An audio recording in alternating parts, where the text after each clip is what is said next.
From begging referees for foul calls to non-stop trade requests to chase championships, there's no doubt that the current era of NBA players are much more entitled than players that came before them. For James Harden, he would take calling out to the next level after Philly promised to trade him but later refused.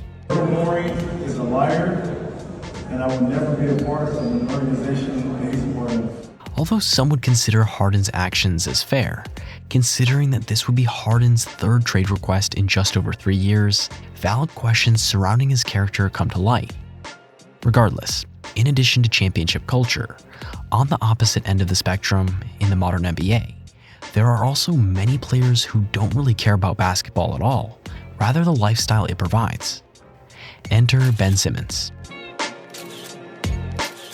Harden and Simmons aside, Dennis Schroder would also show a tragic instance of entitlement that would quickly backfire, costing him tens of millions of dollars. Regardless, all three players mentioned are just 3 examples of many players seeking special treatment, or just overinflating their sense of self-worth, all in different ways. And this also leads many to look at the entitlement of not just these players, but also the current era of NBA players as a whole. But what prompted these players to behave this way? And how do these instances of entitlement represent the current NBA climate as a whole? Welcome to Sportsphere. Let's get into it.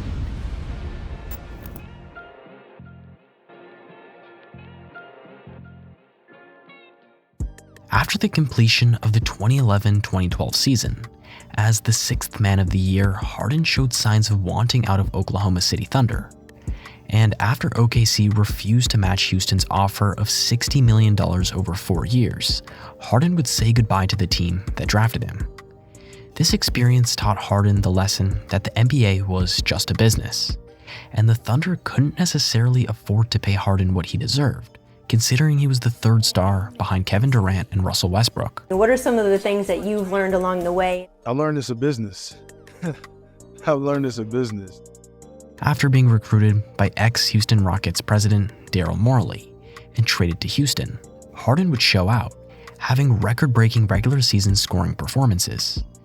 And despite an amazing offensive run, Harden was largely a one-man squad, and despite conference finals appearances, championships didn't seem attainable at the time. The Golden State Warriors are on their way to a 4th consecutive NBA final. This crowd is stunned. The 65-win Rockets are not gone. After 7 seasons with the Rockets and the team being on the decline, it soon became clear that a championship was the first thing on his mind, prompting him to want out of Houston. I love this city. I literally have done everything that I can. The situation is crazy. You know, it's something that I don't think can be fixed, so thanks. This soon prompted his trade to Brooklyn, and in Harden's mind, this also seemed like a business move, just like when OKC refused to match his Houston Rockets offer. That being said, things didn't go to plan in Brooklyn, with the trio of Harden, KD, and Kyrie hardly even seeing the court at the same time, leading to Harden later abandoning the two. Another business move by Harden. As to where he wanted to go, there was only one team on his mind: the Philadelphia 76ers, with Harden showing a clear desire to pair up with Joel Embiid. I'm told that James Harden wants a trade to the Philadelphia 76ers. He wants it to happen today prior to the trade deadline. As a result, during the midseason trade period in 2022, Harden would be traded to the Philadelphia 76ers in return for Ben Simmons, Seth Curry, Andre Drummond, and 2 first-round draft picks. Considering ex-Houston president of basketball operations Daryl Morey was now Philly's president, this was another reason why Harden wanted to be in Philly. And despite their good relationship the two had in Houston, things would soon go south. Although the Philadelphia 76ers now had a dynamic duo of Harden and Embiid, as well as a good supporting cast, in the 2 playoff campaigns following Harden's arrival, they would not get out of the East semifinals, where they were beat by the Heat in 2022 and the Celtics in 2023. As the Boston Celtics will advance once again to the Eastern Conference Finals, and a tough ending for Philadelphia and Embiid. And despite the eliminations being close, constant playoff disappointment would soon cause chaos behind closed doors. In fact, specific incidents following the 2023 playoff exit would result in an unsatisfied James Harden, prompting him to again request a trade, making it 3 trade requests in just over 3 years. And although Daryl Morey and Philly would seem to promise Harden they'd explore trade options, they would seem to later go back on their word and have second thoughts, where Daryl Morey would apparently cut off lines of communication with Harden, completely ghosting him. As a result, Harden would publicly share his thoughts about Daryl Morey a few weeks ago. He said again, Daryl Morey is a liar, and I will never be a part of an organization that he's a part of. And Harden would say this not once, but twice, showing that he truly meant what he said with this statement. Although Harden is still a star player, since his Houston Rockets days, his trade value has undoubtedly declined over the years, and his desire to chase championships has resulted in him showing no loyalty to anyone. What are some of the things that you've learned along the way? I learned it's a business.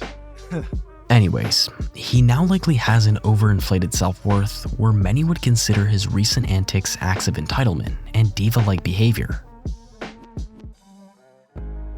Another obvious example of player entitlement comes from none other than Ben Simmons. After being out for the entire season he was drafted, the following season would be a memorable one, winning Rookie of the Year. He would then continue his ascent as a rising point guard in the league. Not to mention, the dynamic duo of Simmons and Embiid showed great potential. Simmons' 6'10" frame as a point guard was unique, and he was continuously compared to Magic Johnson. That being said, there seemed to be one problem. Simmons could not shoot to save his life.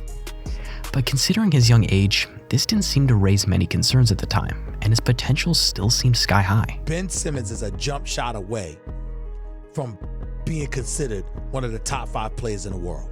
He's a jump shot away from being LeBron Part 2. Simmons showed slight improvements in his following sophomore season, averaging nearly 17 points, 8.8 rebounds, 7.7 assists, and 1.4 steals. And despite being eliminated from the playoffs to the later champions, the Toronto Raptors, it was only after a grueling 7-game series that could have gone either way. The 76ers still granted Ben Simmons a max contract extension on July 16, 2019, worth $177 million. However, after this contract was secured, it would soon become obvious that Simmons began taking his foot off the gas. Over the offseason, due to salary cap reasons, the Sixers had to choose to trade one of their star players, Embiid, Simmons, or Butler. And as we know, they would choose to trade Jimmy Butler. As for Ben Simmons, he would tease his new and improved shooting in the 2019 offseason. And in a preseason game, he would finally make his first three-pointer. They want him to shoot it. And he does. Money in the bank. I've been working on that all summer long. Let me show it to you. Ben Simmons. He then followed this up with another three-pointer at the start of the 2019-2020 season. Average three-point shooter. There's Simmons. Yes! He did it! Ben Simmons! And he hits the three, his first in his NBA career. After this promising start to his third season, the NBA was ready for Simmons to take the NBA by storm. But expectation did not translate to reality. Seemingly in frustration of critics, Simmons began to develop a diva mentality. And although everyone in Philly, including fans, encouraged him to shoot more, he simply refused. After making his first three-pointer in an NBA regular season, Simmons would make just one more by the end of the season. But it was refusing to shoot at all, even when wide open, that started driving fans crazy. Philly ended the 2019-20 regular season in a rather disappointing 6th place. And with Simmons dealing with injury in the tail end of the season, he would also miss the entire playoffs. And unsurprisingly, Philly would get easily swept by the Celtics in the first round. That'll do it. The Boston Celtics move on by defeating the 76ers 4-0. Disappointing, yes. However, considering this was the bubble season and with injuries as an excuse, the blame was not really put on Simmons. That being said, the following year was a different story. In the following season, Simmons again teased fans with an apparent improved jump shot once again, but he again proved to disappoint. Matter of fact, in the following season, he seemed like the same old player, only less motivated. And this led to Simmons having one of the worst seasons in his entire career. Despite showing an apparent improved jumper, he continued to refuse to shoot when all the talk was over.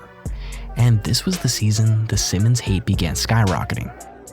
After facing criticisms of his jump shot, during the 2020-21 season, he responded with this statement: "It's important to make shots, but it's more important to win, so however the win happens, it happens." That being said, aside from Simmons, the 76ers, led by their MVP-level big man Joel Embiid, were playing winning basketball, where Philly ended the season in first place in the East. Although this took temporary attention away from Simmons' mediocre performances, it was the following 2021 playoffs that would be the straw that broke the camel's back. As we know, after easily defeating the Wizards in the first round, Philly would go up against the 5th seed young Atlanta Hawks squad led by Trae Young. And after a back-and-forth series with Philly underperforming and the Hawks overperforming, this led to a Game 7 in Philadelphia. And in the dying minutes of an already lackluster game for Simmons, this would happen. Simmons, they cleared out for him. Backing his way in. Spins on Gallinari. Gives it up. Oh, he was right there. And a foul as Thibault goes to the basket. Boy, Simmons, uncontested, had a layup, but he leaves it for Thibault. After this play, Trae Young would go down the other end to make a big shot, before securing the Hawks' victory and sending Philly home. 2.5 to go. Long three on its way. And Trae Young, ice cold, delivers a three. There was no doubt that this misplay from Simmons was a big turning point during the Game 7, shifting momentum towards the Hawks. And Philly fans, teammates, and coaching staff couldn't help but throw Simmons under the bus. Furthermore, considering Simmons scored just 19 points combined in the last 3 games of the series, resulting in 2 losses, the criticism was mostly warranted. And after that misplay followed by the Atlanta Hawks win, it became clear that Simmons' time in Philly was probably over, and it was only a matter of time before he was going to get traded. That being said, as much as Philly wanted to trade Simmons, his stock value was at the lowest it had ever been, so they wanted him to keep playing temporarily so he could improve his trade value. Regardless, sick of being crucified by NBA fans, teammates, and the media, Simmons would threaten to miss the following season if he wasn't traded. The Sixers refused to comply, and Simmons would proceed to miss training camp, much to the disapproval of Embiid. And this also saw the 76ers withhold the first quarter of Ben's $32 million a year salary. After missing out on around $8 million, Simmons would rejoin his team close to the beginning of the 2021-22 season. And despite him being at training, it was clear he was only there for a paycheck. This was further embodied when Doc Rivers threw him out of practice after Simmons refused to participate in certain drills, showing an unprofessional attitude. As a result of these antics, the 76ers suspended Ben Simmons for the season opener and fined him over $1.4 million for missing training camp and team meetings. And within 6 months, his fines soon surpassed $10 million. By this point, the relationship between Simmons and Philly management was a mess, and Philly were actively exploring options to get rid of the expensive liability that was Ben Simmons. In February 2022, a trade popped up that finally made sense, and Ben Simmons was then traded to Brooklyn in a package for Philly to acquire James Harden. After joining Brooklyn, Ben Simmons sat out the remainder of the 2021-22 season, claiming he was injured. But many fans were skeptical of these claims, with many believing he was faking it. In the following season with the Nets, Simmons made his debut but remained inconsistent, and his disinterested attitude continued, often sidelined by apparent back injuries. In the 2022-23 season, he played just 42 games, averaging under 7 points, 6 rebounds, and 6 assists, showing a lack of enthusiasm to everyone in the NBA world. After this season, Ben would become one of the most hated players in the league, not because of his trash talk or dirty play, and not because of his lacking skill, but because of his deceptive attitude, inability to take criticism, and overall entitlement. Being drafted first overall before winning Rookie of the Year, followed by securing a max contract that would have elevated his ego to new heights, and that's when contentment set in, resulting in a lack of motivation to improve. That being said, his $30+ million a year contract will expire in the summer of 2025, and pursuing another big contract seems to be the only thing that can drive Simmons to perform better on the basketball court. As for Dennis Schroder, his overinflated sense of self-worth was on display after his contributions for the Lakers in the 2020-21 season. After being traded to the Lakers in 2020 to accompany LeBron James and Anthony Davis, Schroder proved to be a valuable six-man. And although he was not a starter, he was definitely a finisher. In his first year as a Laker, Schroder averaged almost 16 points, 5.8 assists, and over 1 steal per game. And despite the Lakers ending the season in 7th place, largely due to LeBron being injured for a good part of the season, it was Dennis Schroder that thrived in his absence, proving to be a bright spot for the Lakers. However, expectedly, the Lakers were unable to get the better of the second seed Phoenix Suns, losing in 6 games, which was disappointing nevertheless. That being said, determined to re-sign Schroder for the following season, the Lakers would apparently offer him a 4-year, $84 million contract extension. But to the surprise of basically everyone, he rejected this contract. Potential reasons for this could be that he thought he deserved more, so he would gamble on himself to take a shorter contract, so he could potentially get a max deal after the following season. Or he simply didn't enjoy playing on the Lakers. Regardless, rejecting this contract extension would see him proceed to take a $5.9 million 1-year contract with the Boston Celtics. Although he had a decent season with Boston, he would later get traded to the Rockets mid-season, before returning to the Lakers for the 2022-23 season, this time on a $2.9 million contract, a much smaller contract than what was previously offered. There's no doubt that Schroder's ego got in the way of his decision to pass up on that monster $84 million contract, resulting in quick karma in the form of much smaller contracts, resulting in him losing out on tens of millions of dollars. And although Schroder denies the Lakers even proposed the $84 million contract extension, I guess we'll never know for sure. Regardless, more recently, Schroder would sign a 2-year, $25 million contract with the Toronto Raptors, which is a much more lucrative deal than his previous ones, but still lacking comparison with the $84 million contract. Aside from these instances of player entitlement, complaining to referees has also become a part of the modern NBA culture, with LeBron being a prominent leader, and many other star players following suit. Although there's no doubt referees aren't unfamiliar with bad calls, these acts of seeking special treatment by star players can be quite frustrating for other NBA players, where the only way they can compete fairly with these players is pull the same tactics by also complaining to the refs, turning the NBA into a complaining fest. As for fans, seeing more grown men complaining on screen non-stop can be annoying also. Anyways, although there are many things about the modern day NBA that are amazing compared to the olden days, it's no secret that players are becoming more soft, arrogant, and entitled. And this is not something to be respected in this era of the NBA. James Harden seems to be leading the way in chasing success by continuously requesting trades, while Ben Simmons is leading the way in being the biggest crybaby in the league, showing a continuous inability to take criticism. And Dennis Schroder showed a crystal clear example of overinflating his self-worth, which quickly backfired on him in a brutal way. Regardless, we hope that NBA players can show more respectable character traits as time goes on, especially considering these same players are role models for millions of young people in serious need of guidance. Not to mention, NBA players have some of the highest salaries that this world has to offer, so showing more gratitude would be a good place to start.